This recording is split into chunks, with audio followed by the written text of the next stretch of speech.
Opa, tudo bem, Márcio? Seja bem-vindo. Eu sou o Paulo, tá? Sou formado como técnico em administração. Estou junto aí com um dos meus colegas formando em técnico em multimídia. E atualmente eu trabalho como um profissional gráfico freelancer, né? E a gente está atuando aí nessa área, desenvolvendo projetos gráficos. E é um prazer tê-lo conosco nessa noite, viu? Obrigado. Não, a gente que agradece. Já está aparecendo o recurso para ti, para apresentar a tela, né? Sim, A gente já está live. Tá bom, podemos começar então? Pode.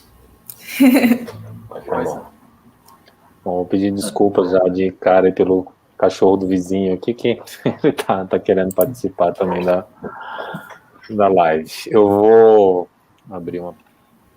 compartilhar a tela aqui da apresentação. Deixa eu só tirar aqui da...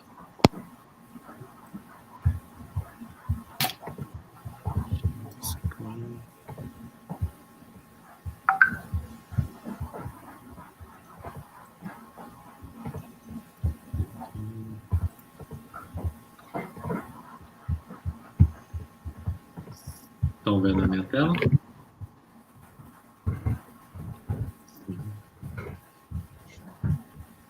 Ainda não. Não aparece.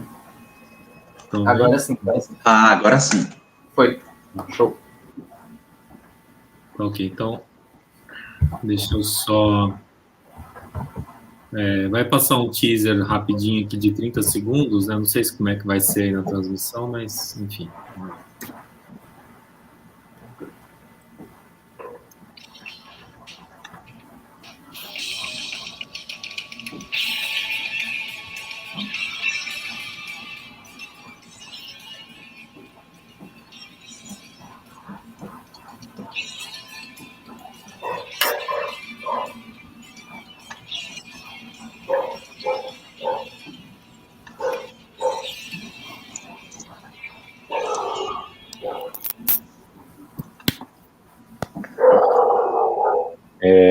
Legal.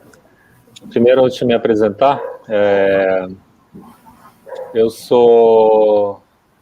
venho da área de exatas, né? Eu sou graduado em matemática aplicada e computacional.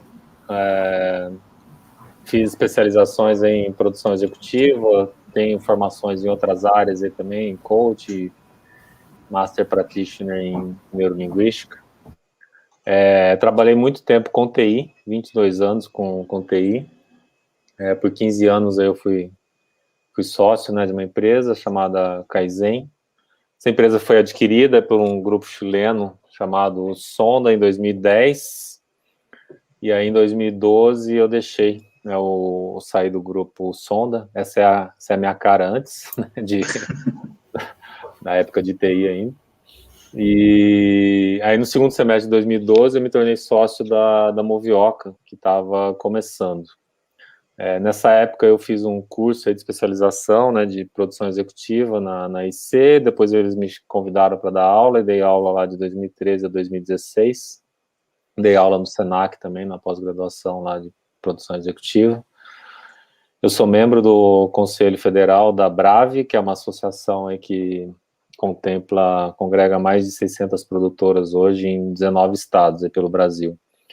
Já dei palestras em muitos eventos, como Rio2C, Max, BH, Nordeste Lab, SCT, né, que é a Sociedade de Engenharia de Televisão, e alguns outros. Eu sou sócio investidor também numa outra empresa de tecnologia, em Salvador, chamada MW8. Então, enfim, eu não venho da área, né, de criação, comunicação, audiovisual, eu venho da área de negócios. Eu entrei no audiovisual por conta de negócio, né, por enxergar no audiovisual uma boa oportunidade de negócio.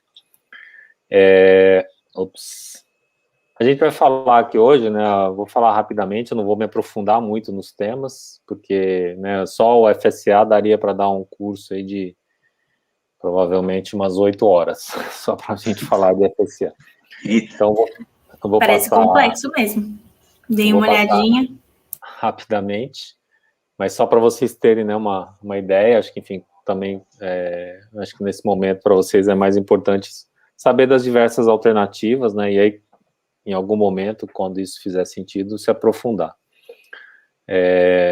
Mas isso aqui, inclusive, eu peguei aqui um subconjunto, né, de material de uma aula que eu dei, inclusive, nesse semestre agora na IC, eles me chamaram de novo, eu dei uma aula lá, 2 aulas, na verdade, esse semestre para o curso de produção executiva novamente lá. FSA, tá? Fundo Setorial do Audiovisual, conceitos básicos. Ele foi criado, né, por uma lei chamada uma lei 11.437, e o fundo setorial, ele vinha sendo, né, até então, a principal fonte de financiamento do audiovisual brasileiro. Ele é alimentado por uma contribuição gerada pelo próprio setor, chamada Condecine, e, enfim, ele tem toda uma estrutura, né, de governança. O principal órgão aí é o comitê gestor, que é composto aí por algumas pessoas do mercado, pessoas do governo, da Ancine, e tem um banco, né, que operacionaliza, vou colocar aqui a caneta, que operacionaliza, né, isso, que é o BRDE, né, já foi a Finépia, e desde 2012 é o BRDE. Então, a gente acessa esse fundo, né, através dos sistemas do BRDE, mas interage muito com a Ancine também. Então, esse comitê gestor, né, ele define as linhas, né, onde vão ser, quais são os tipos de investimentos que vão ser feitos no ano. Já existe um regulamento prévio, mas anualmente esse comitê gestor deveria fazer isso, né, de definir as linhas de financiamento que vão se abrir. E aí a gente acessa isso via BRDE. Eu digo deveria porque nos últimos 2 anos isso não aconteceu, né? Essas linhas não... As últimas linhas abertas para produção foram em 2018. 2019, 2020 a gente não teve novas linhas. Há a perspectiva de que se abra, né, as linhas agora no segundo semestre de 2021. Vamos aguardar. Então, o que eu vou trazer aqui para vocês é meio que um retrato de 2018, tá? E basicamente, assim, né, falando de produção, a gente fala você tem as linhas, né, que são de investimento, e as linhas de co-investimento. As linhas de investimento são essas linhas que eu falei que a gente acessa diretamente via o BRDE. Aí tem várias linhas, eu vou dar um overview, né, para vocês verem que realmente eram muitas, né? E o co-investimento, quando o fundo setorial ele entra com algum outro órgão, geralmente, né, de cultura, seja numa esfera estadual, federal ou mesmo municipal. Então, por exemplo, a Secretaria de Cultura da Bahia faz um edital, né, de financiamento de obras audiovisuais, onde a Secretaria entra com uma parte do recurso e o Fundo Setorial entra com outra parte do recurso, aumentando, assim, né, o bolo a ser distribuído por esses editais.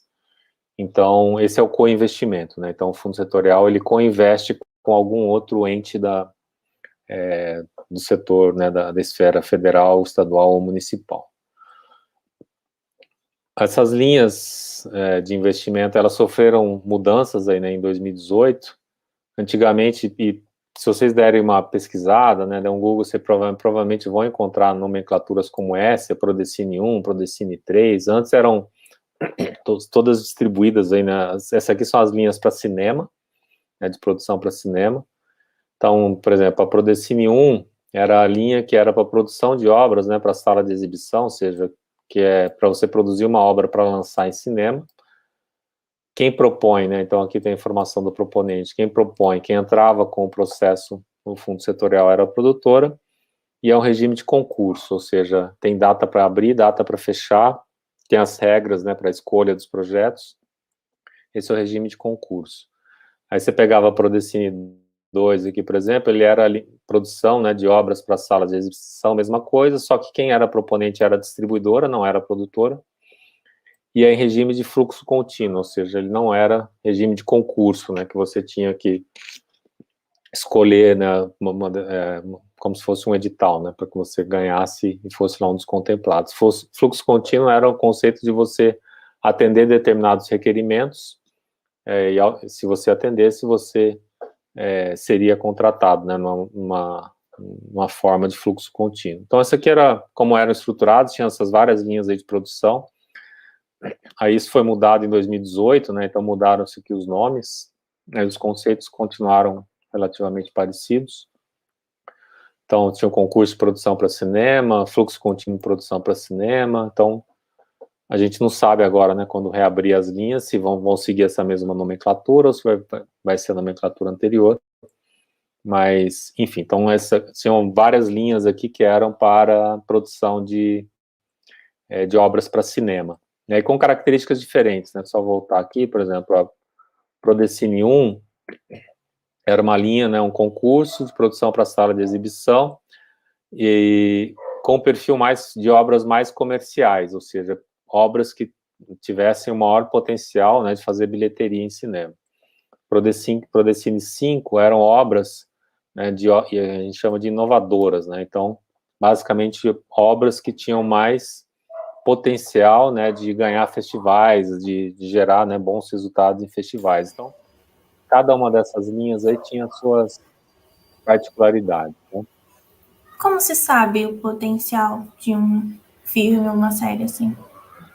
Então, por exemplo, no Prodecine 1, né, que era o filme mais comercial, o currículo do diretor, o currículo da produtora tinha um peso maior, né, de a produtora, o diretor já terem feito filmes que tinham ido bem de bilheteria.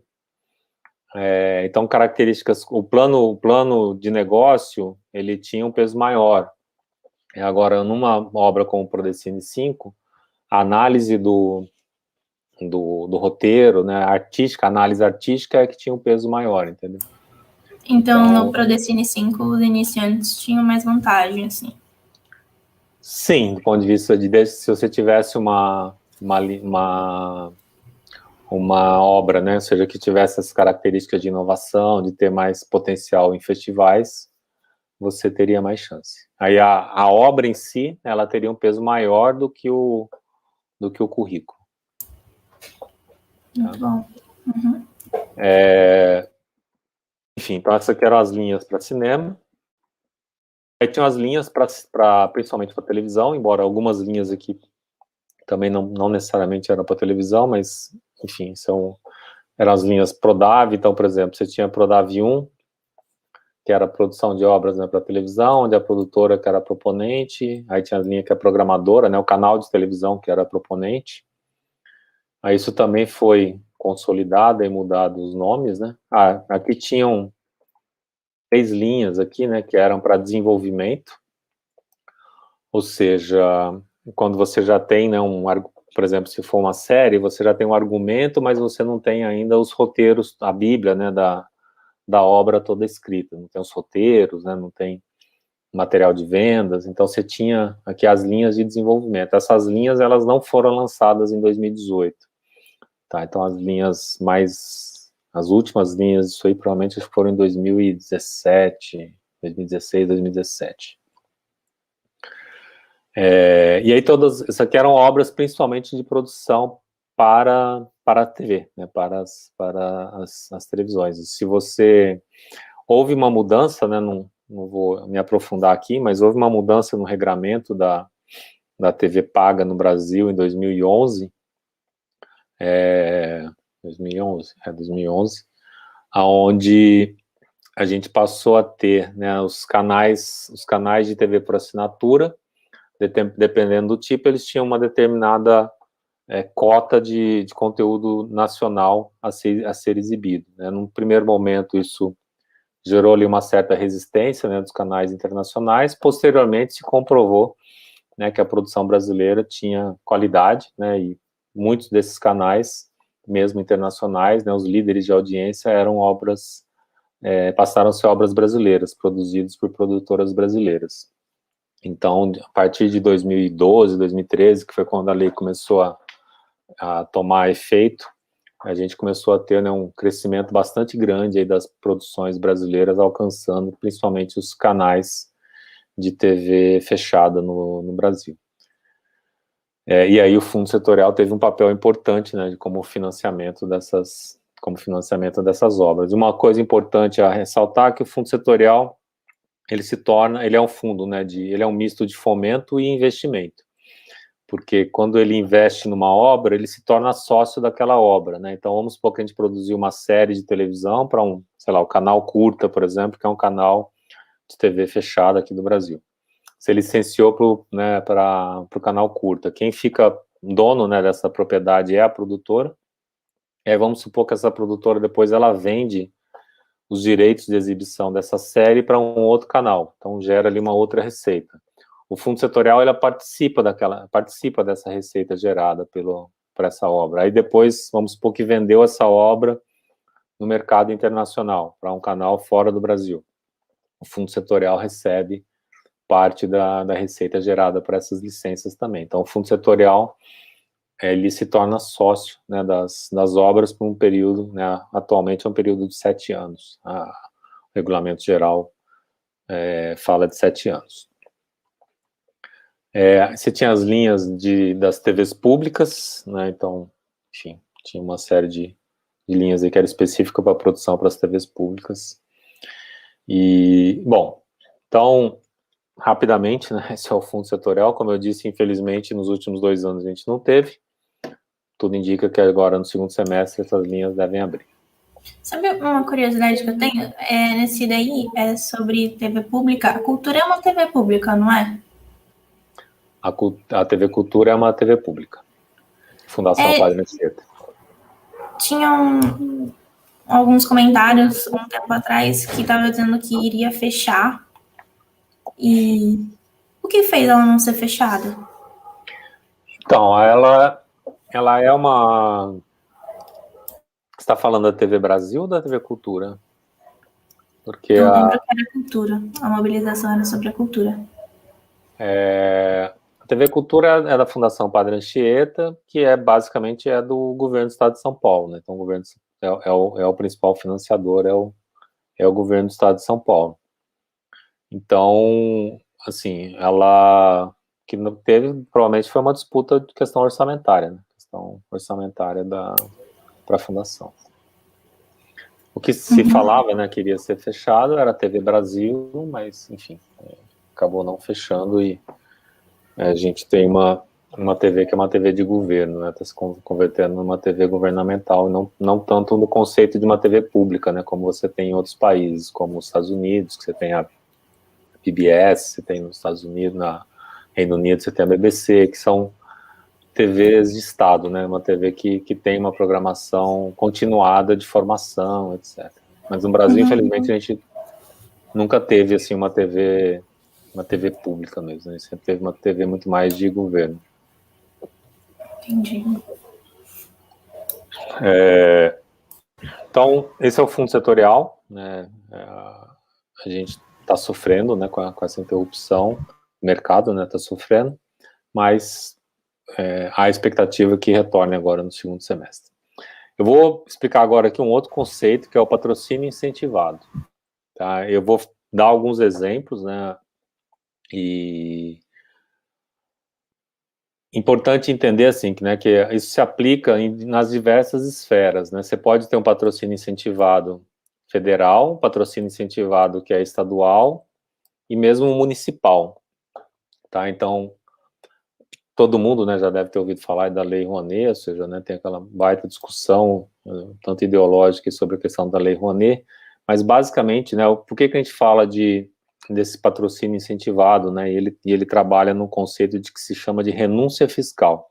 O que é a renúncia fiscal? Renúncia fiscal significa que o dinheiro ele não chegou a entrar no orçamento do governo, seja ele federal, estadual ou municipal.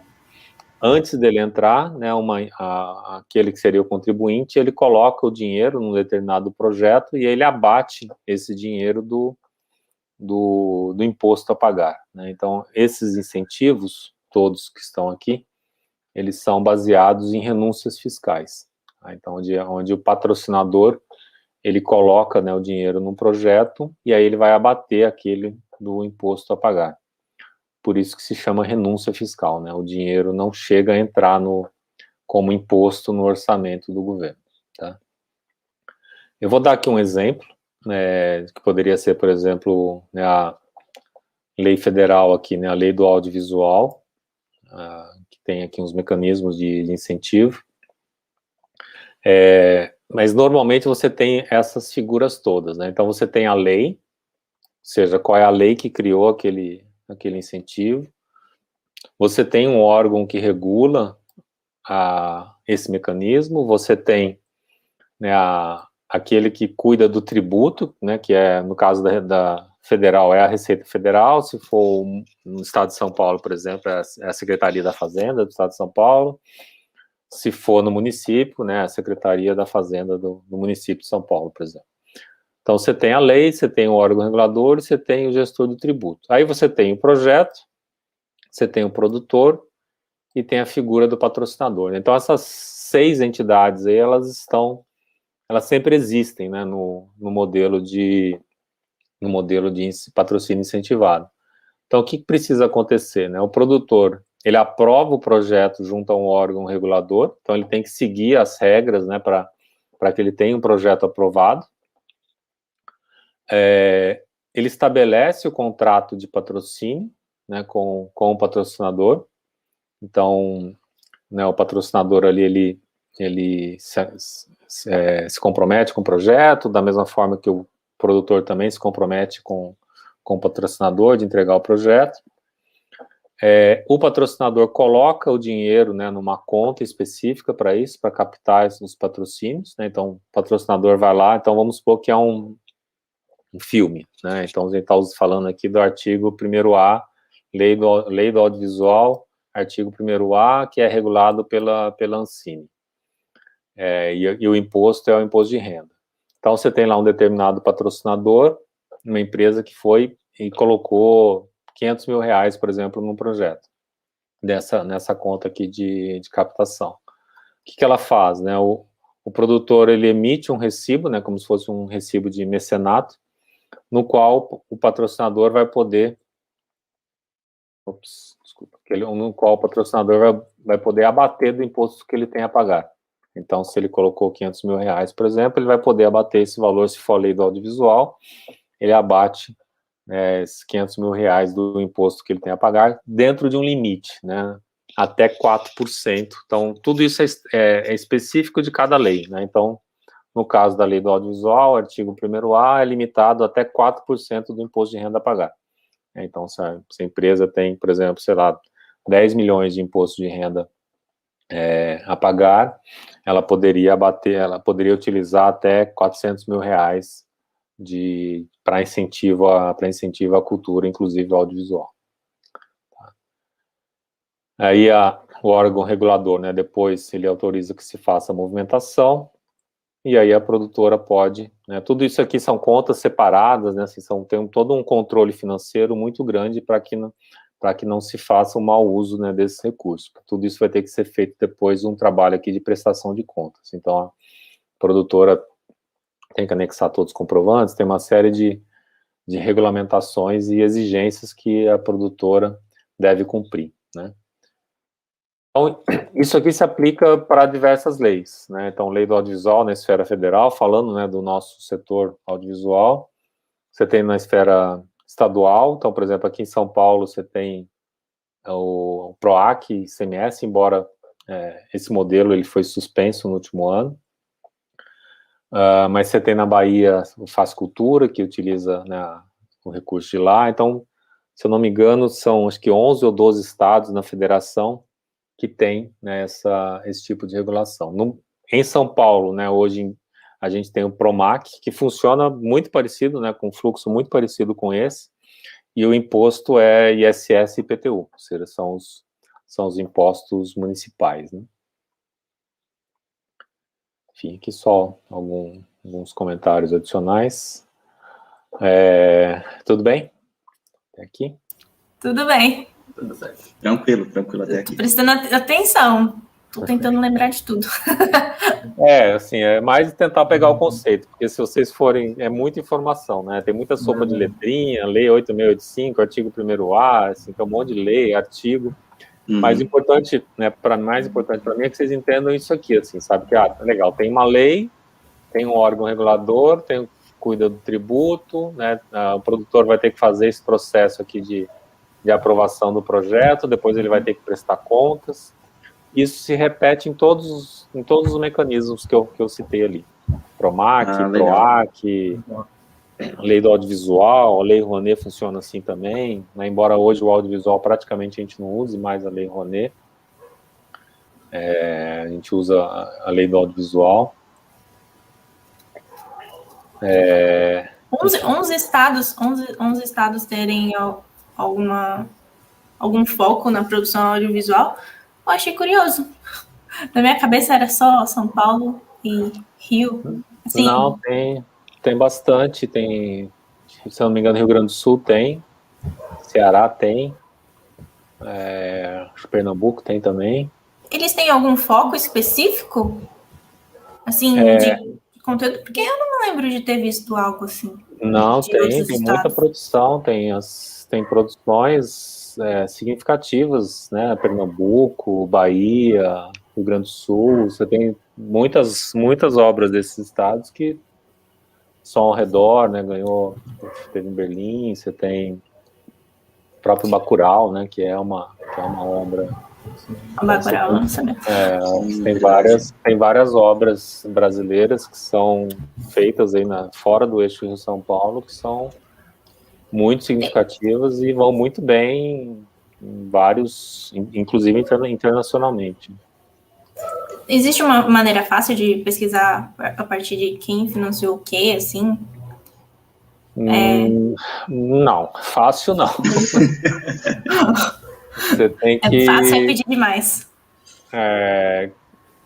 Se você se acostumar a olhar os cartazes dos filmes, você começa a entender o que acontece ali. Então, cada vez que se utiliza um mecanismo, né, normalmente tem ali, né, se é o fundo setorial, por exemplo, você vai ver o logo da Ancine, vai ver o logo do BRDE, vai ver o logo do fundo setorial. Até naqueles créditos iniciais, assim, a gente tem... Isso, os créditos iniciais ou nos cartazes mesmo, né, de filmes, das séries. Então, todas as divulgações, se usam os recursos, normalmente você é obrigado, né, para um dos requisitos é que você divulgue o mecanismo. Inclusive, até naquelas produções antigas da Ancine, tinha até da Petrobras também, né? Sim, a Petrobras era uma grande financiadora de projetos, por conta principalmente usando os recursos do imposto de renda, né, que ela tem a pagar, que é gigantesco. Então, ela utilizava bastante, mas nos últimos 2 anos isso não acontece mais. Legal. Márcio, perdão, desculpa te cortar, só uma dúvida, né? A gente está vendo aqui o procedimento, né, de produtoras, como é que fazem para poder ter esse investimento, para poder ter o seu filme, mas, por exemplo, quem está acompanhando aqui a live junto com a gente, são estudantes, né? Então, vamos supor, você tem alguém que está fazendo ali um projeto, seja para a faculdade, seja ali para o ensino técnico mesmo, e ali a curadoria do ensino falou, pô, você tem aqui um trabalho legal, você tem uma animação interessante, você tem aqui um curta-metragem que é show de bola. Para esse grupo de estudantes que quer financiar esse projeto, seja animação, curta-metragem, seja lá o que for, o procedimento é diferente? Ou eles têm um caminho mais simples, mais demorado para conseguir esse tipo de investimento e financiamento? Então, você tem, eu vou falar no final, né, você tem os editais que são específicos às vezes para quem está começando, e tem editais que permite que seja na pessoa física. Legal. Mas geralmente são editais, né, realmente para quem está começando, são valores menores. Quando você fala de realmente produzir, né, assim, coisas, tipo, vai produzir um longa-metragem, ou vai ter uma série de animação, você precisa de uma produtora. Legal. Não só por conta do financiamento, tá? Mas vou dar um exemplo, assim, né? Imagina que você tem uma série de animação, certo? E você quer um determinado canal que se interessa por isso, né? Por essa série. A produtora é a esfera que vai consolidar todos os direitos daquela obra. Uma obra audiovisual, ela é uma conjunção de direitos. Então, por exemplo, você tem a pessoa que escreveu o roteiro, você tem a pessoa que vai dirigir, você tem a pessoa que vai colocar música, você tem a pessoa que coloca voz, tudo isso aí pode caracterizar direito autoral. Então, a produtora é a empresa que vai garantir, né, que ela tem todos esses direitos, né, e que, portanto, um canal como, sei lá, o Cartoon Network vai poder ou coproduzir ou licenciar uma obra dessa e ela não vai ter problema, porque, né, ou seja, quem responde por tudo isso é a produtora. A produtora é parecida como se fosse uma empreiteira, assim, na construção civil, né? Imagina que você vai levantar um prédio, um prédio. A empreiteira, ela vai juntar um monte de, precisa ali do arquiteto, precisa do decorador, precisa de tudo, e tudo isso quem vai juntar é do engenheiro civil, engenheiro elétrico, a empresa mestre de obras, mestre de obra, remoção de terra, fazer a compra enfim, dos materiais. Isso a empreiteira faz tudo isso. E se o prédio cair um dia, a culpa é da empreiteira. Ou seja, quem responde por aquilo é a empreiteira. Então, a produtora é essa empresa que dá essa garantia, entendeu? É a cabeça única para tomar cascudo ali. Ou seja, é a quem consolida todas essas garantias e dá, né, a certeza de que uma obra realmente está, né, a gente fala de chain of titles, né, chain of rights, ou a cadeia de direitos, e ela está resolvida, entendeu? Porque uma obra audiovisual, do ponto de vista jurídico, né, você tem que juntar um monte de coisas para que você não tenha problema. Vamos supor que você faz uma série, e aí você, sei lá, a pessoa que fez lá a ilustração, a série está na televisão, mas, sei lá, ele, por exemplo, não recebeu por aquilo, ou brigou, sei lá. Ele pode processar o canal, pode processar todo mundo e tirar a obra do ar, entendeu? Então, a produtora é quem garante que isso não vai acontecer.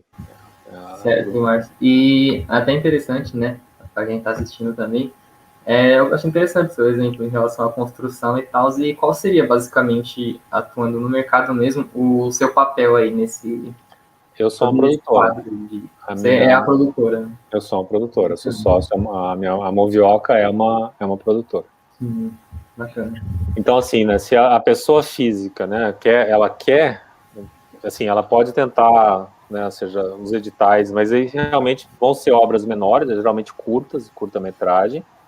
As obras maiores precisa ter uma produtora associada. Se a pessoa, né, quiser, eu vou abrir uma produtora, pode, mas, enfim, ela tem que ter todos os cuidados, aí, principalmente jurídico, para que ela não tenha problema, seja na execução da obra, né, seja na prestação de contas, né, a gente tem toda uma obrigação, quando envolve recurso incentivado, né, a gente tem todo um regramento que a gente tem que seguir para prestar contas e não ter problema depois com a fiscalização e, né, e você eventualmente ser punido por isso.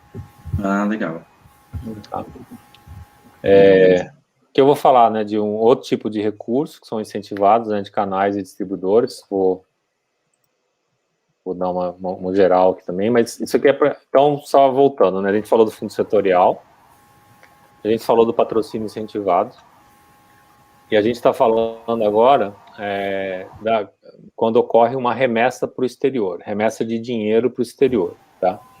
Então, em determinadas circunstâncias em que isso acontece, dentro, né, do âmbito do audiovisual, isso gera um imposto a pagar e parte desse imposto pode ser convertido em produção audiovisual. Tá? Então, esse aqui é um outro tipo de incentivo. Então, vamos supor que você tem aqui uma distribuidora internacional e você tem aqui essa distribuidora aqui no Brasil também. Então, vamos dar um exemplo da Warner. A Warner Bros. Aqui do Brasil, ela lança Mulher Maravilha aqui no Brasil, né?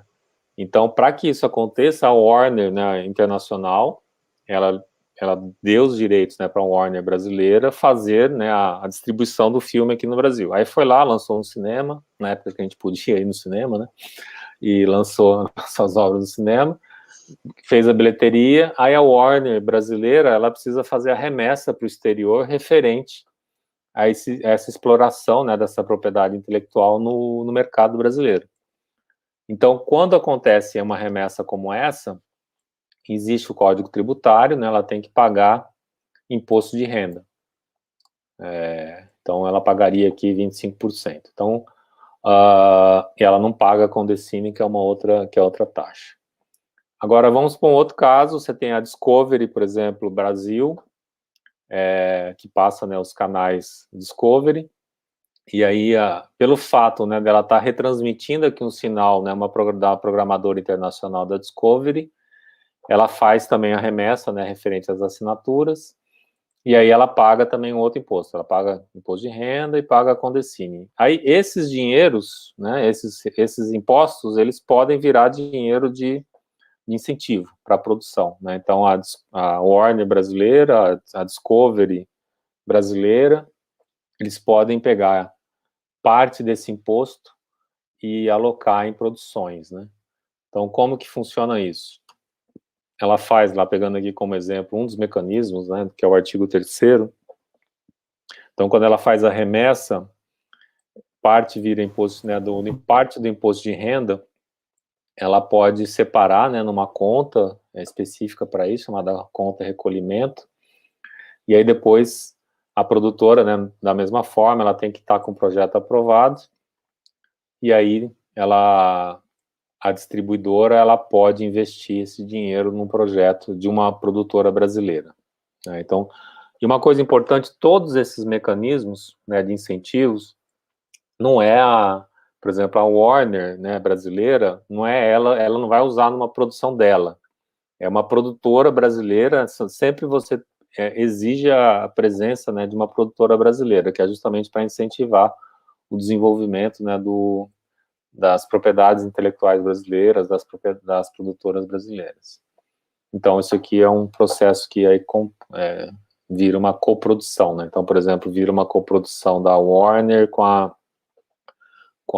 enfim, com uma produtora brasileira. Por isso que às vezes vocês vão assistir um filme brasileiro, né, no cinema, e aí você vê lá, né, a Universal, você vê o logo da Universal, você vê lá o logo da Viacom, né, da Paramount, ou você vê o logo da Warner, enfim, porque eles estão utilizando esses mecanismos para produzir essas obras brasileiras.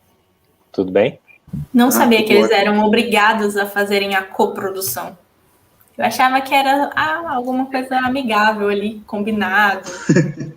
Não, eles juntar as ideias.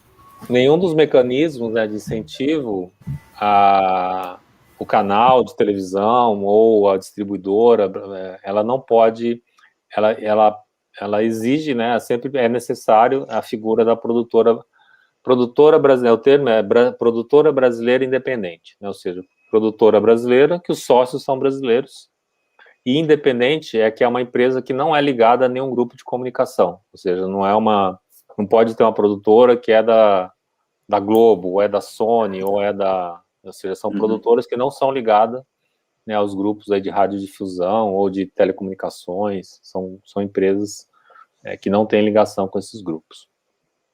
Que é justamente para você, né, não ter essa concentração e uso, né, dos próprios recursos. Como produtor, é fácil chegar na Warner para fazer uma coprodução? Imagina só que não, assim, é uma disputa, né? É uma disputa. Você tem que ter bons projetos, você tem que ir criando relacionamento, você tem que mostrar que você tem capacidade. Fácil, acho que não é um bom adjetivo para dizer. Nunca é. Eu diria que é possível, é trabalhoso, mas é possível. Tudo bem? Então a gente falou de fundo setorial, falamos de patrocínio incentivado, e agora falamos aqui dos recursos, né, que as programadoras e distribuidoras têm por conta de remessas que elas fazem ao exterior. Eu tenho uma pergunta. Quando a Warner lança um edital, como se caça esse edital? Não, a Warner, por exemplo, ela não alguns até fazem chamadas, mas a Warner, né, como exemplo, eles normalmente não fazem um edital, eles, enfim, conversam com produtoras, às vezes eles abrem sessões de pitching, né, participam de mercados. Então, por exemplo, você tem o que é um mercado, né? Um evento que você tem lá produtoras, você tem distribuidoras, e aí você pode agendar reuniões com essas pessoas, vai lá e apresenta o seu projeto, entendeu? Então, você tem esses eventos de mercado, no qual acontece esse matchmaking aí, né? Ou seja, onde não tem esses encontros. Legal. Então, esse tipo de trâmite, esse tipo de matching, ele acontece mais em eventos de cinema independente do Brasil, aí tem alguém ali meio que de olho e viabiliza essa comunicação? Você tem eventos que são de mercado mesmo, assim, né? Onde você inscreve o seu projeto e aí você fala, eu quero tentar falar com esse, e aí, ou seja, né, você submete seus projetos. Então, tem eventos, por isso que a gente fala até mercado, né? Você tem o mercado do Rio to Sea, você tem o mercado de séries aqui, por exemplo, de São Paulo, você tem o Nordeste Lab, que acontece em Salvador, você tem o da Frapa, que aí já é mais de roteirista e produtoras. Então, você tem vários eventos que é para promover esses encontros. Seja às vezes, de roteirista com produtoras, né? Seja de produtoras com distribuidores e canais. Certo, tudo bem? Entendi. Tudo ótimo. Então, legal. Então, a gente falou desses mecanismos, né, incentivados, vamos falar aqui agora de outros que não são incentivados. Você tem a figura do investidor privado. Então, vamos supor que você tem um produtor que tem ali uma ideia e que precisa de um projeto para pôr essa ideia, né, de filme, série, para que ele funcione. Ele precisa, então, de um investidor.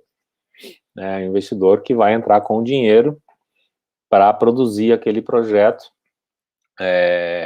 Então, aquela obra, né, que vai ficar pronta, se forma ali quase como se fosse uma sociedade em torno desse produto, né? Desse produto que, à medida que ele for sendo vendido, licenciado, isso vai gerar, né, a expectativa que gere dinheiro, né, tanto para o investidor quanto para o produtor. Então, enfim, isso é algo que já acontece, né, no Brasil, talvez não tanto, né, em tão larga escala, mas você tem hoje isso já acontecendo, né, em determinados tipos de obras, tá? Então, trabalhar com o investidor financeiro mesmo, que está entrando porque ele quer ganhar dinheiro com aquilo, então isso é uma possibilidade, é uma realidade que a gente está construindo no Brasil, não é tão intensivo assim aqui, mas é uma possibilidade já real hoje. Ok? Trabalhar com marcas, né? As marcas, qual que é o desafio hoje, né? Assim, as marcas, a publicidade tradicional, né? Que era aquela publicidade né? Aquela publicidade de interrupção, que você está lá assistindo a sua novela e, né, tem um intervalo comercial. Cada vez mais essa publicidade ela disputa, né, a atenção do consumidor com, enfim, né, VOD, internet, cada vez mais, né, a atenção do consumidor ela está dispersa num monte de coisas. Então as marcas cada vez mais também procuram estar dentro do conteúdo, né, e não no break comercial. Então por isso que às vezes você assiste um filme, você vê lá, o cara está tomando uma Coca-Cola, tá usando um determinado carro. Então essas marcas elas pagam para estar dentro do conteúdo, né? Porque aí, quando a pessoa está consumindo o conteúdo, e não mais no break comercial, ela automaticamente está interagindo, né, ela está, enfim, tá transmitindo ali os seus valores. Isso tem diversas formas, né? Isso pode acontecer na internet, isso pode, né, você pega, né, os influenciadores hoje, né, fazem muito isso, ou seja, né, não é nenhuma, diria, uma produção audiovisual, mas a gente teve um caso que a gente fez, né, com Pão de Açúcar, um reality show de culinária que chamava Cozinhando no Supermercado, que era produzido e filmado dentro de uma loja do Pão de Açúcar em pleno funcionamento, né? Então, foi ao ar dos canais Discovery, e, enfim, aí o Pão de Açúcar estava ali dentro do conteúdo, né, transmitindo a sua mensagem dentro do conteúdo e não no break comercial. Então, as marcas, né, elas entram no financiamento, né, ou seja, é uma forma de viabilizar o financiamento de projeto. E o que ela ganha, né, com isso? Ela ganha, né, a presença ali junto com o espectador. Vários projetos desse, né, a remuneração do produtor, né, ela não vai estar, às vezes, né, muitas vezes ela não vai conseguir pegar essa obra e vender, muitas vezes, dependendo do tipo de obra que você faz. Então, muitas vezes, a remuneração aí do produtor vai estar aqui na prestação de serviços para o projeto ser levado a cabo. Tá? Então, hoje se utiliza muitos termos, né, branded content, branded entertainment, que é esse conceito da marca estar dentro do conteúdo. Tudo bem? Opa, beleza. Buyout, que ou seja, né, compra tudo. Então, está acontecendo muito dentro das plataformas, né, das Netflix, Amazon, né, então quando você assiste, né, um Netflix Original, que é uma produção brasileira, é o que se chama de, né, um modelo buyout. Então, você tem lá o produtor que tem uma ideia, então vamos supor que ele vendeu essa ideia, né, para a Netflix, a Netflix vai lá, coloca o dinheiro, né, para se fazer aquela produção. Por que a gente fala de buyout, né? Porque a partir daquele momento vira uma propriedade Netflix, né? Se for um modelo de Netflix Original. E aí, ou seja, o produtor, né? Então ele vende, né? O produtor ele passa depois a fazer como se fosse uma prestação de serviços para aquele projeto. E aí a Netflix faz a distribuição e passa a ser a detentora dos direitos daquela obra. Tá? Inclusive, né? Às vezes tem a remuneração aí pela ideia, né, ou seja, pela ideia original, pelo projeto original. Tá? Então, muitos, né, do que a gente está vendo aí nas plataformas hoje de produções brasileiras são desse modelo, né, de original. Certo, é uma dúvida, Márcio. Tem uma notícia, né, que a Netflix, ela vai investir, né, ou já está em curso, 350 milhões, né, em produções brasileiras. Como é que funciona isso? Quer dizer, tipo, eles fizeram meio que previamente, nem que seja simulando, assim, eles previamente tiveram essa ideia e eles contatam os produtores, ou como você havia mencionado anteriormente, eles abrem algum tipo de evento, ou como que é esse contato, mais ou menos? É muito parecido com a venda que você faz para um canal, né? Então, o produtor tem que ir lá, muitas vezes, né, a maioria das vezes o produtor está com uma ideia, com um projeto, e ele fica tentando vender. Na maior parte do tempo de um produtor, ele está tentando vender projeto. Então, a gente está batendo na porta, tentando vender ideias, projetos, e aí, enfim, uma hora emplaca, né? A Netflix é a mesma coisa. Então, para a Netflix é isso. Então, se você... a primeira série, né, original brasileira, que foi 3% da Boutique, foi isso. Então, depois dela veio um monte. Então, hoje você tem várias séries, né, de ficção, documentário,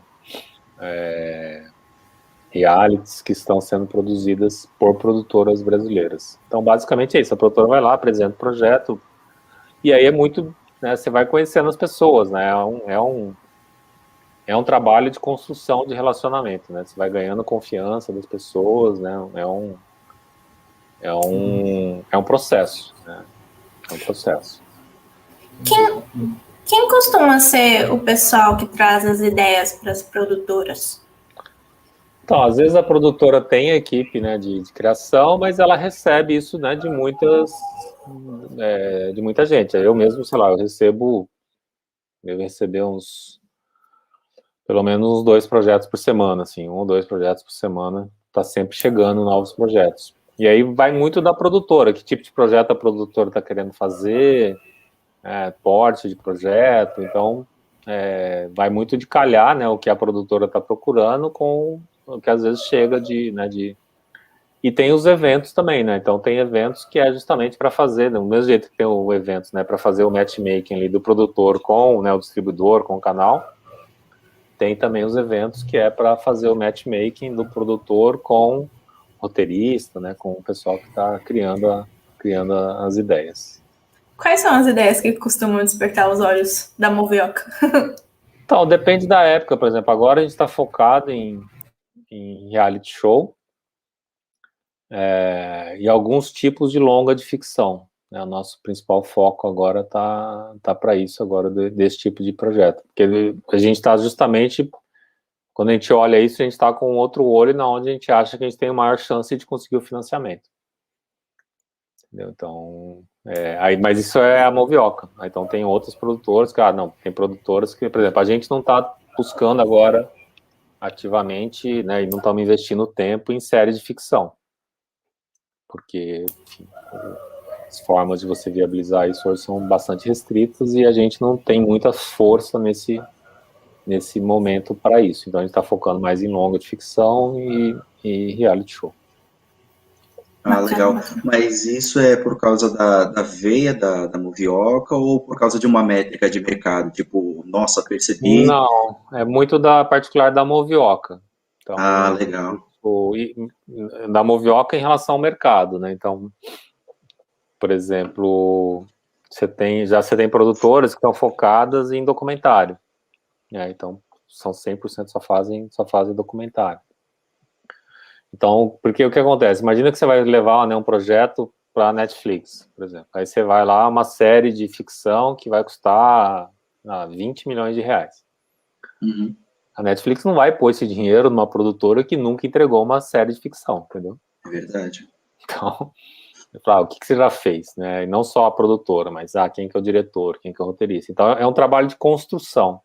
Uhum. Tanto a empresa quanto as pessoas físicas, ela tem que construir no seu portfólio, né? Então, às vezes você tem uma obra, você tem uma ideia, beleza, mas é uma mega produção. Cara, vai ser difícil você viabilizar isso de cara. Então, né, faz um curta, tenta viabilizar um curta, e aí você vai crescendo, vai criando portfólio, e aí depois de um tempo você está fazendo grandes obras. Você tentar arriscar, né, de já dar um salto, de fazer uma grande obra de cara, é possível, mas é bem difícil. Legal, entendi. Tudo bem? Então, esse aí foi o conceito de buyout e estamos terminando já aqui. Falar aqui de outras formas, estamos olhando aqui no relógio também. Você tem, como eu disse, os editais, né? Então você tem editais que às vezes são específicos para novos talentos, né? Então são tipo, primeiro longa, sabe? Então você tem editais que às vezes acontecem, por exemplo, São Paulo, né? A SPCine tem lançado, né, alguns editais. A gente teve, né, em 2018, enfim, que é no federal, que era da Secretaria da Cultura, a Secretaria do Audiovisual dentro do antigo Ministério da Cultura, que eram específicos para novos talentos. Então, você tem esses editais que eles acontecem, né, de tempos em tempos. Às vezes você tem edital que é de empresa, né, então tem empresas de telecom, por exemplo, que abrem editais, empresas de telecomunicação, elas abrem editais para escolher obras. Então, apesar de você não ter um volume hoje muito grande de edital, é uma forma ainda de você entrar. Você tem os FUNCINES, que é um outro mecanismo de incentivo, baseado aí no conceito de como se fosse fundos de investimento. Você tem alguns FUNCINES hoje que estão abertos, né? Tem um FUNCINE aberto no estado de Minas Gerais, mas você não tem hoje muito isso para larga disponibilidade. E você tem, né, o conceito já um pouco mais elaborado, que são as coproduções internacionais, que né, imagina que você tem uma produtora, imagina que você tem uma obra que custa 10 milhões de dólares. Aí você tem uma produtora brasileira que ela conseguiu levantar aqui no Brasil, que seria o equivalente a 3 milhões de dólares. Então, né, o que equivaleria aí a 30%, né? Aí ela acha uma produtora lá no Reino Unido que consegue levantar lá os outros 7 milhões de dólares. Então, com recurso incentivado lá do Reino Unido e usando recurso incentivado aqui no Brasil. Então, essas coproduções internacionais podem permitir isso, né? Então, você tem uma produtora aqui no Brasil né, uma obra que custa 10 milhões de dólares, mas como tem um tratado entre Brasil e Reino Unido, por exemplo, essa obra ela vai ser considerada brasileira aqui no Brasil, então ela pode acessar os recursos incentivados aqui no Brasil, cumpre cota, e ela vai ser considerada também britânica e vai ser considerada europeia e cumpre todos os regulamentos lá na Europa também. E além de você ter a possibilidade, né, nesse modelo, de você ter um produto que ele sai com um olhar já, né, de mercado internacional. Então, de tal forma que a participação das equipes, né, tanto aqui no Brasil quanto de outros países, permite que você tenha aí o desenvolvimento, né, a produção de uma obra que já saia mais com características aí para ganhar o mercado internacional. É isso, gente. Então, acho que era 1 hora, né, que eu procurei condensar aqui no tempo para a gente poder... Agradeço. Bacana. Então, Márcio, eu tenho uma pergunta. Eu fiquei com uma pergunta assim que eu tô bem curioso, assim, que dentro desse cenário, tipo, de pandemia, né, ou até um pouco antes, né, tipo, sei lá, mudou o governo, mudaram um monte de coisa, né, teve coisa que saiu, coisa que ficou, que foi modificado, né, enfim, eu queria saber mais ou menos, assim, dentro da sua atuação, assim, no mercado, como que isso impactou, sabe, tipo, você falar um pouco dentro desse período, assim, a relação com todo esse trâmite, né, que é feito comercialmente, assim, e como que essa mudança afetou, assim, tipo, esse meio. Afetou bastante, assim, né, porque o que acontece, o Brasil vinha, né, o audiovisual vinha crescendo muito brasileiro, vinha crescendo em a taxa de 6, 7% ao ano, baseado, né, nessas políticas de fomento, e isso veio desenvolvendo, né, as produtoras e o mercado como um todo.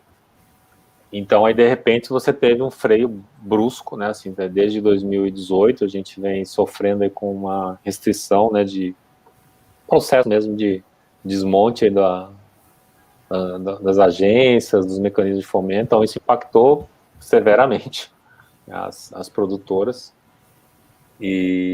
porque assim, o problema é que muitas vezes você tem uma obra que, sei lá, que custa 10, né, você vai ter 3 que é de recurso incentivado e você tem 7 que não é de incentivado, é de investidora, de dinheiro de distribuidor, só que sem esses 3 você não tem os 10. Então, além de tudo, assim, além do dinheiro do próprio incentivo, né, esses recursos que vinham de outras fontes acabam não vindo porque você não consegue fechar o orçamento. Sim, então foi muito impactado. E aí você né, a pandemia veio na sequência, ela trouxe um paradoxo, assim, né, porque nunca se consumiu tanto audiovisual quanto agora, né, nunca as pessoas assistiram tantos filmes e séries, só que, por outro lado, a gente não consegue produzir. É muito difícil você produzir durante a pandemia, né? Então, não é que não consegue. Consegue, mas você tem uma série de restrições, né? De tipo de obra, de protocolo sanitário. Né, a gente está vendo as novelas da Globo, né? Então, a dificuldade que é isso. Porque, enfim, é muito complicado e os seguros não cobrem, né? A interrupção de produção por Covid. Então, não estamos num momento fácil do mercado, digamos assim. E pensando até no que a Carol mencionou em relação à cultura, tinha um programa que eu achava bem legal, né? Que é o Manos e Minas, que tinha muito cultura hip hop, sabe? Era um programa bem legal, tipo, já com plateias e tal. E, basicamente, acho que não existe mais, né? Ele foi cancelado, assim. Não sei exatamente qual a questão, só que eu queria saber se você acha que, de repente, teve também uma mudança de cultura, sabe? Será? Se aquilo deixou de ser mesmo interessante? Será que, como você falou, antes estava na crescente, né? As produções brasileiras. Será que teve algum tipo de mudança de cultura também que colaborou com isso, dessa coisa ter mudado, assim, baseado nessa questão? Olha, oficialmente não. Oficialmente não. Mas certamente não é um bom momento, né, para determinados tipos de produção. Infelizmente, a gente não vive um bom momento do ponto de vista de país em relação a uma série de coisas, e a cultura certamente é uma área que sofre muito, não só o audiovisual, né, mas a gente está num momento, assim, eu diria que a gente regrediu muito, você tem critérios, né, a gente vinha, né, nesse processo, o audiovisual, que é o que eu conheço mais, você tinha uma análise técnica, né, dos projetos, então interessa muito o que você está falando lá, né? Se tem um canal que está disposto a exibir aquilo, significa que, beleza. Não tem nenhum outro critério, é um critério técnico, orçamento para em pé, né? Ou seja, o roteiro está bem escrito, né? Eram critérios técnicos que embasavam as decisões. Enfim, hoje não dá para a gente afirmar isso com tanta segurança mais. É óbvio que isso, né, sempre vai se negar isso, mas não dá para afirmar com tanta segurança quanto a gente afirmava um tempo atrás. Bacana. A Carol fez Nicole. A Nicole fez uma pergunta que a gente destacou aqui. Se existe algum tipo de projeto considerado saturado no mercado? Uma boa pergunta da Nicole. Olha, saturado, eu diria que não, assim, sabe? Porque eu vou dar um exemplo, né? Olha tanto quantos programas de culinária tem. Em vira e mexe tem outros, certo? Verdade. Pois é, então assim, mas e dá um baita engajamento nas redes sociais de todos os canais. Sim, todos, verdade. Tem um monte de programa de culinária e não para de ter, entendeu? Então, assim, mas se você olhar, cada um tem ali uma característica, né? Então você tem que conseguir, né, criar uma coisa que, por mais que tenha diferenciais em relação aos que tiverem. E você realmente tem que fazer isso. Você tem que realmente se diferenciar, porque se for uma coisa que o canal vai olhar, né, o distribuidor vai, não, mas isso aqui é igual a tal coisa, dificilmente você vai conseguir que o seu projeto vá para frente. Então você tem que estudar, você tem que ver, você tem que conhecer, né, o que tem. E quando for um canal de televisão, você tem que conhecer o tipo de programa, né, que aquele canal exibe, para ver se faz sentido para aquele canal. Então, saturado, eu acho que não, assim, acho que essas coisas são cíclicas, né, assim, você vê, Sim. Voltou no limite, voltou agora, era um tipo de reality que estava meio embaixo no Brasil e está voltando, então você tem, essas coisas são cíclicas, não acho que tenha, assim, uma coisa que eu posso dizer, não, isso aqui tá saturado, acho que todo tipo de obra, documentário, ficção, animação, né, e quando você entra em ficção, os diversos subgêneros, aí então drama, comédia, o que eu acho, assim, né, a gente tem, por exemplo, né, no Brasil, você tem um gosto muito grande pela comédia, né, a comédia popular, então pode ser que isso entre num ciclo, daqui a pouco começa a ter outras variações, né, hoje você tem, né, os filmes comerciais, eles majoritariamente são comédias, né? A gente não tem quantos Bacuraus a gente teve, assim, né? Então, que são outros tipos de filme com grande expressão, né? De ponto de vista de público.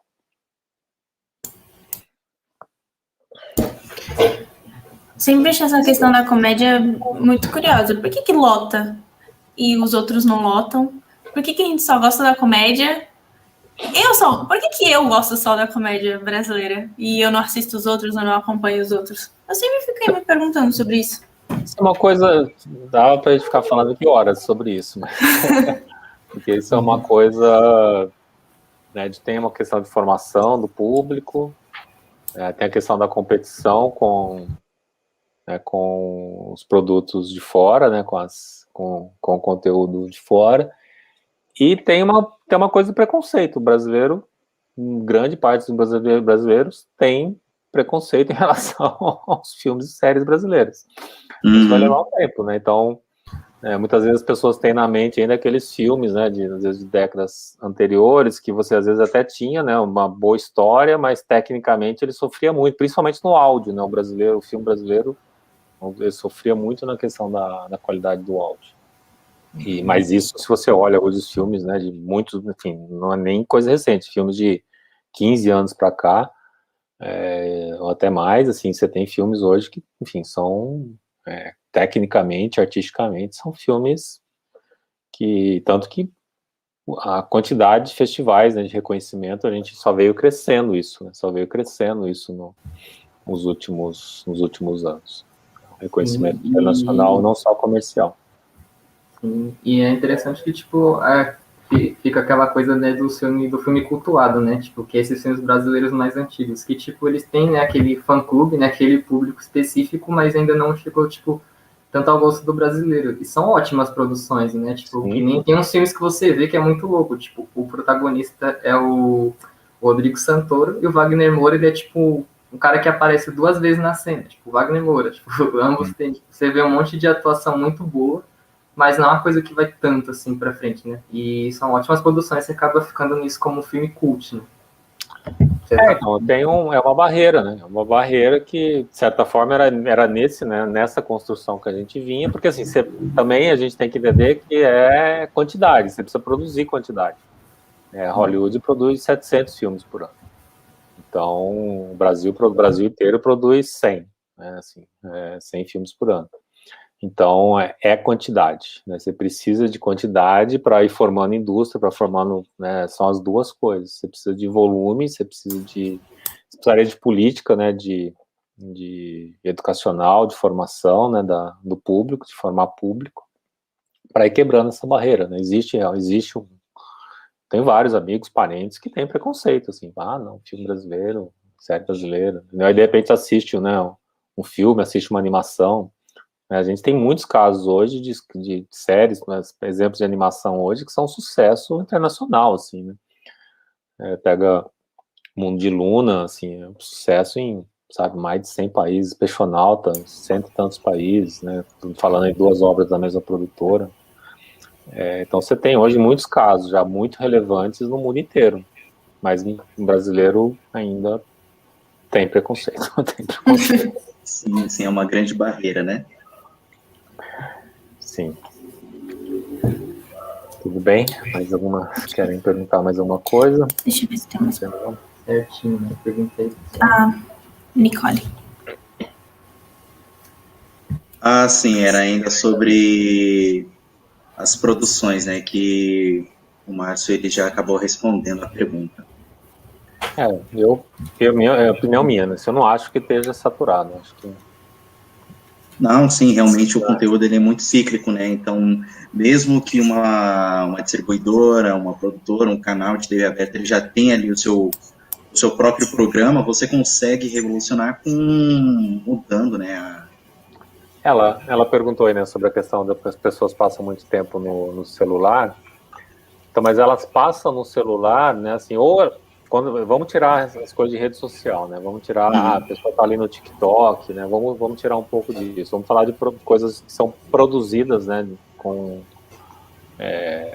Enfim, com esse conceito de produção, não, né? O fenômeno da rede social é outra coisa. Mas você tem, por exemplo, teve uma startup, né, que lançou que ela iria produzir conteúdos especificamente para celulares. Esqueci o nome dela agora. E ela captou não sei quantos milhões de dólares, né, e quebrou, né, assim, ela quebrou, porque, no fundo, as pessoas, elas consomem o conteúdo que ela vê na televisão, no celular. Então, ela está lá assistindo o seu Netflix, está ali assistindo no seu YouTube, ela tá consumindo conteúdo que poderia estar ou que, na boa parte das vezes, na verdade, são obras que estariam ou estão, né, na televisão.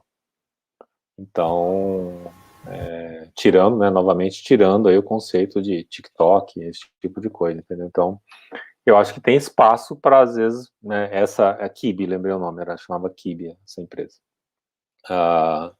Foi uma tentativa que não deu certo, mas eu acho que vão surgir, né, coisas que podem, às vezes, ser muito mais específicas, realmente, só para esse tipo de plataforma, mas eu não acho que isso vai acabar com o resto, né? O pessoal falava que o rádio ia terminar quando surgiu a televisão. Então, tá aí, o rádio tá aí, né, o jornal tá aí, tudo tá aí, né? Óbvio, mudou, diminuiu, e o que a gente tem é uma dispersão imensa agora, né, da audiência. Pessoas, né, antes era rádio, televisão, revista e jornal, agora você tem um monte de mídias diferentes. Então, Mas as coisas não terminam, elas vão evoluindo e vão se juntando, vão se transformando, assim, com o tempo. É igual TV fechada, né? TV fechada vai acabar? Não acho que vai acabar. Vai continuar existindo. Por mais que esteja sofrendo, né, por conta da concorrência com os VODs, mas vai continuar existindo, não tem dúvida. A TV aberta não vai acabar, nada disso vai acabar. Certinho. Então, gente, Deu tempo aqui, pessoal. Bom. Foi muito bacana, hein? A gente vai precisar ir encerrando. Agradeço demais, Márcio, de verdade. Muito obrigado. Ajuda demais. Abriu a mente, assim, para muitas coisas. Vou fazer um monte de pesquisa depois, porque não estava sabendo de várias coisas. Agora, quem tem vontade de ser produtor, né? Quem tem aquele sonho, tirar ali a ideia da gaveta, já tem uma possibilidade para poder correr atrás, né? Isso é incrível. Então, assim, Márcio, muito obrigado por toda a informação, viu? E principalmente, como eu falei no começo, tem várias pessoas que estão acompanhando a live aqui com a gente, que são colegas de turma, e muitos querem trabalhar mesmo nesse mundo do audiovisual, querem ser produtores, roteiristas, quadrinistas, ilustradores, e você saber o caminho que vai te guiar para isso, para o seu sonho, é imprescindível. Então, muito obrigado, viu? Tá joia, foi um prazer aí, gente, tá bom? Tem alguma rede social que queira compartilhar com o pessoal para contato? Tem o meu, se vocês quiserem pegar meu e-mail, é marcio@movioca.com, sem BR. Porque o pessoal na outra live redes, ficou bem desesperado pelos contatos. As redes na Facebook, se vocês derem o Google, é Márcio Yatsuda também. Vou enviar para o pessoal também o site do Movioca, né? Para o pessoal acompanhar. Movioca.com da produtora. Show, maravilha. Tá bom? Perfeito. Agradeço, Márcio, novamente. Então, tchau, tchau, boa gente. Noite. Tchau, tchau. Boa noite. Obrigado, viu? Tchau, Márcio. Tchau, pessoal. Tchau, tchau. Tchau, tchau.